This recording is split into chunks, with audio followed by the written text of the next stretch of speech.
ചെയ്തോരോ നന്മയ്ക്കും ഇന്നു നന്ദി ചൊല്ലുന്നു ഞാൻ.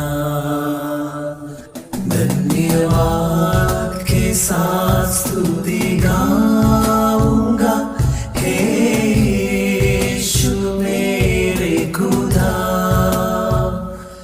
उपकार तेरे हैं बेशुमार, कोटि कोटि